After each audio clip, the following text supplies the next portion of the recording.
You're listening to the IELTS podcast. Learn from tutors and ex-examiners who are masters of IELTS preparation. Your host, Ben Worthington.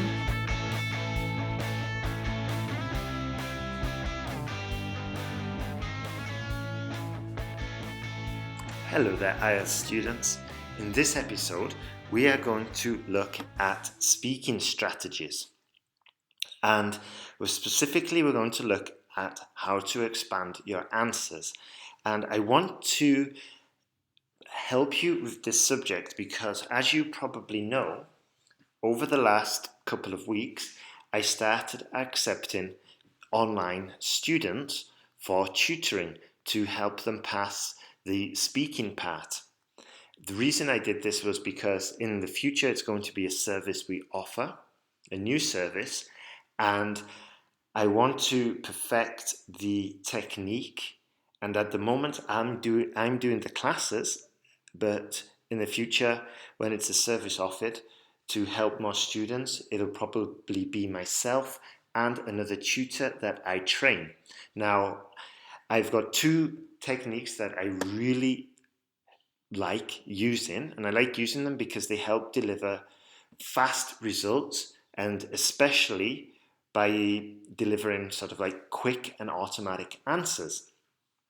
Now, what I've realized over the last couple of weeks doing these classes is that these techniques are good, and very effective, especially for fluency and especially for building confidence, and they've become even more effective when we apply them to IELTS, but they needed to be adapted. This is why I was doing the classes.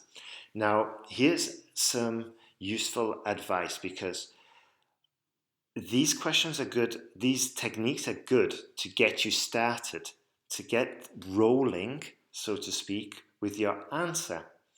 But then, once we've answered, for example, tell me the good qualities a friend should have, yeah? And a student might answer, a friend should be loyal, they should be trustworthy, they should be punctual, and they should be there if you need a hand.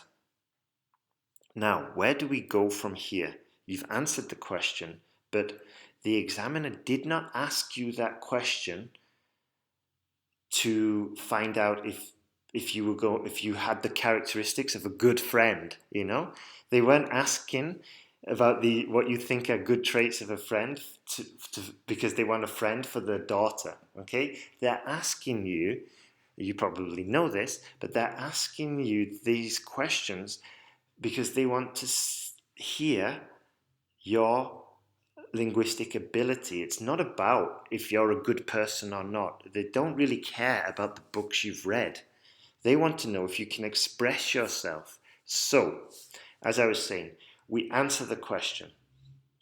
A friend should be loyal, they should be friendly, they should be there when you need them, they should be generous, etc. We've answered the question. Now what? Well, there's a few different ways we can take this answer.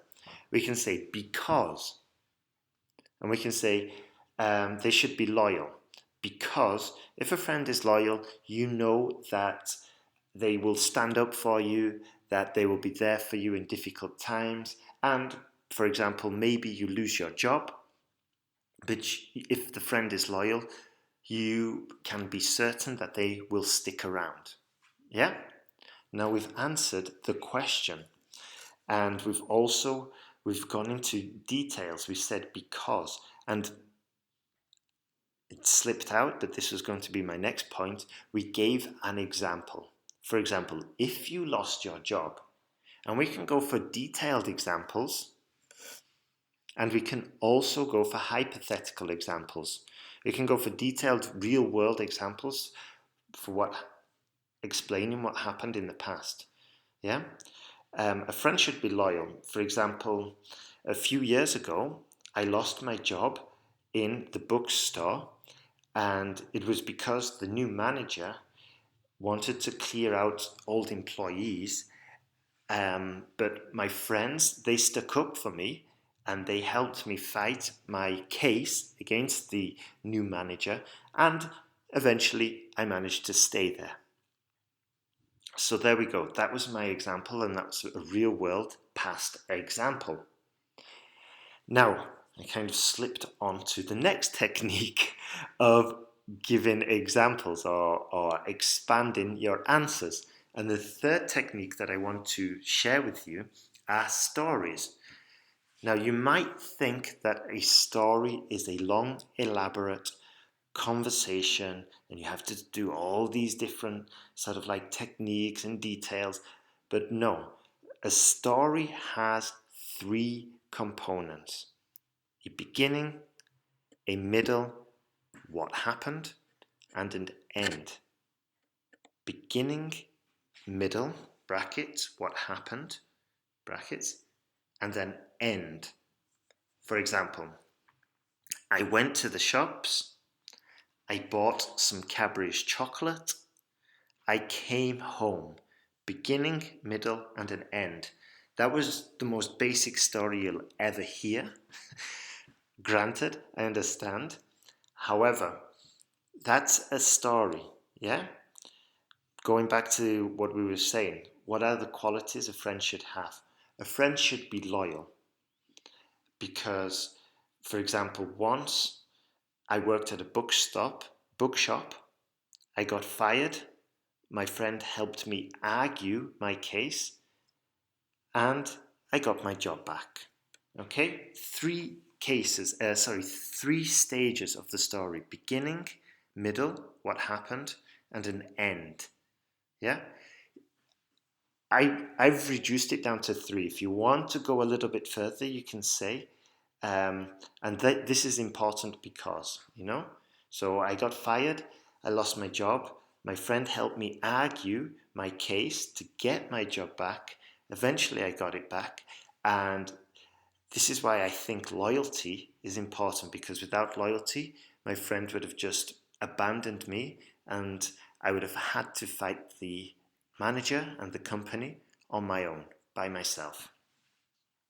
So, just to summarize what I've said so far, we can expand by saying because, we can expand by saying by giving details. No, we can expand by saying because, by giving examples, and in the examples we can say hypothetical ones, or we can use real world past examples. We can give stories with a beginning, a middle, and an end. And we can also, in those stories, we can expand those stories further with details.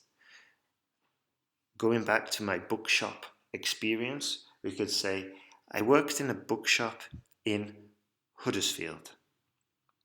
It was a small bookshop that specialized in nautical books about seafaring, about the Navy, and about boats. And the new manager, David, came in, and he came up from London. He was the manager of a bookstore down in London, and the owner brought this manager up, but we didn't get along, and the manager wanted to cut costs, so he fired me. But my loyal friend, who's also called David, decided that it wasn't fair that I was getting fired, and he helped me fight the case against the new manager, and eventually I got reinstated. And this is why I think loyalty is an important quality. So here I went through the 6 question words. I didn't go through all of them because it was just too expansive, but the 6 question words: who, why, what, where, when, and how. Okay? The who in this story was the Davids, yeah?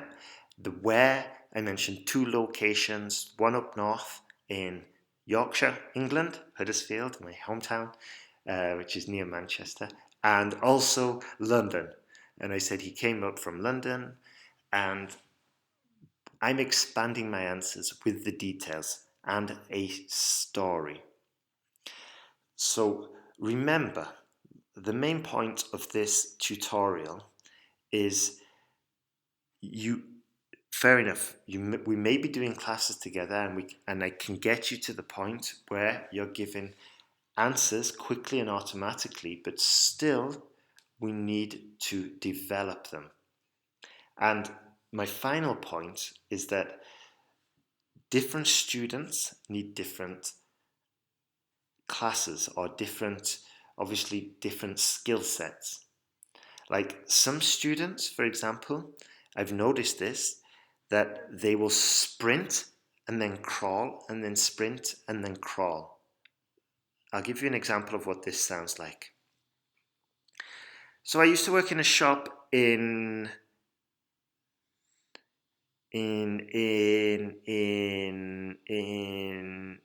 Huddersfield. It was a bookshop filled with navy books and sailing books, and a new manager came and he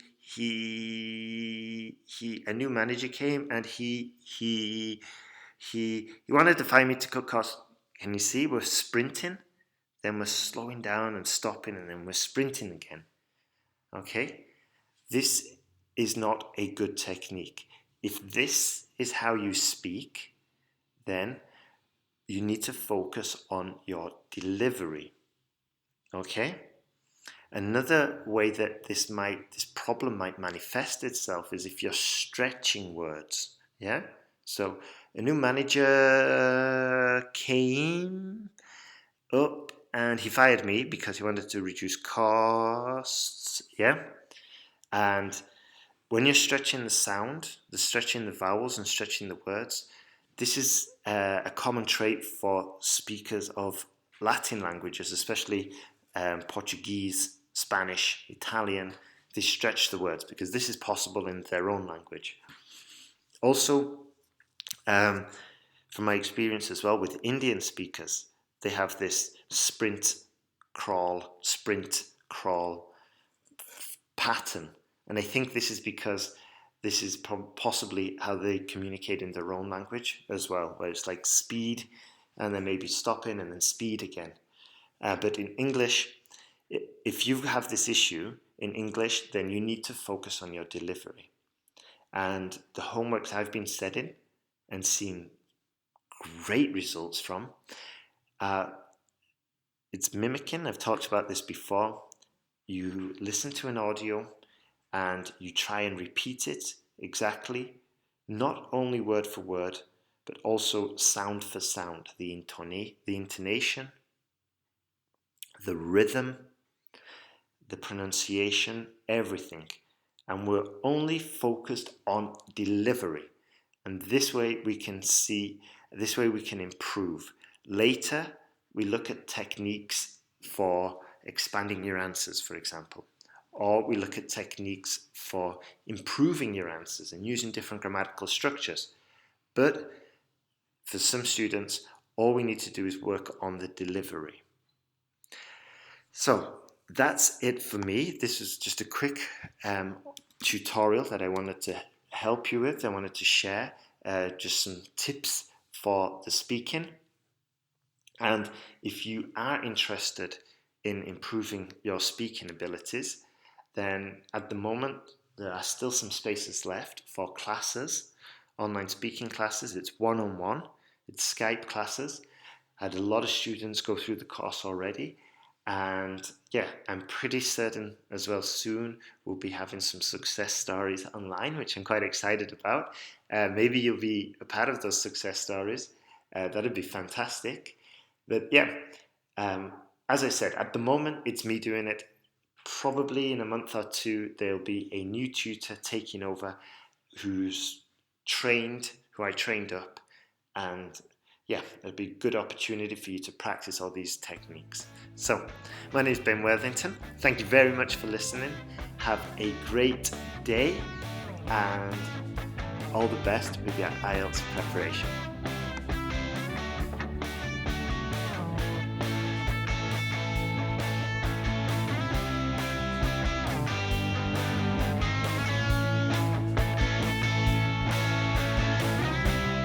Thanks for listening to IELTSPodcast.com.